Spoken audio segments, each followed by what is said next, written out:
अम्मी से कहो कि चाय बना दें, उससे कहो कि मुझसे बात करें, अपने दोस्त से कहो कि मुझे बार बार फ़ोन न करें। इस लेसन के अंदर हम सीखने जा रहे हैं कि कैसे ऐसे फ़क़रात अंग्रेज़ी ज़ुबान में बोले जा सकते हैं। अगर गौर किया जाए तो इन फ़क़रात में हम कह रहे हैं कहो। इसके लिए आपको यूज़ करना होगा इंग्लिश में आस्क। ये स्टेप 1 है। स्टेप 1 को समझने के बाद अब आते हैं मुकम्मल स्ट्रक्चर की तरफ। तो पहले हमें यूज़ करना होगा आस्क। आस्क के बाद आ जाया करेगा ऑब्जेक्ट। ऑब्जेक्ट ये नाउन भी हो सकता है और ऑब्जेक्ट प्रोनाउन भी हो सकता है, यानी मी, आस, यू, हिम, हर, देम। इसके बाद आ जाया करेगा टू के बाद हमें लिखना पड़ेगा V1 यानी फर्स्ट फॉर्म ऑफ वर्ब, जिसको बेस फॉर्म ऑफ वर्ब भी कहा जाता है। इसके बाद आ जाया करेगा अदर वर्ड्स अगर है तो।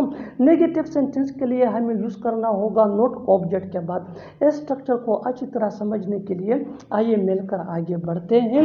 अम्मी से कहो कि चाय बना दें। Ask mom to make tea. Ask mom to make tea. उससे कहो कि मुझसे बात करें। Ask her to talk to me.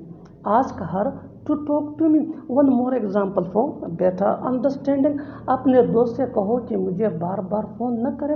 Ask your friend not to call me over and over. Ask your friend not to call me over and over. बिल्कुल हम structure को step by step follow कर रहे हैं। आप भी इस structure की मदद से सीख सकते हैं, बना सकते हैं ऐसे बहुत से जुमले अंग्रेजी जुबान में आसानी से। That can be really helpful for you, which can take you from basic to advance level. Keep this point in your mind that जितना ज़्यादा प्रैक्टिस करोगे उतना ही जल्दी इंग्लिश सीख जाओगे। अच्छी तरह समझने के लिए आइए मिलकर आगे बढ़ते हैं। बाई से कहो कि मुझे परेशान न करे। Ask brother not to disturb me. Ask brother not to disturb me. और आखिर में ये सेंटेंस आपके लिए कमेंट सेक्शन में इसका जवाब ज़रूर देना। उससे कहो कि मुझसे मिले। उससे कहो कि मुझसे मिले। Subscribe to English PS for more advance English sentence structure. Thanks.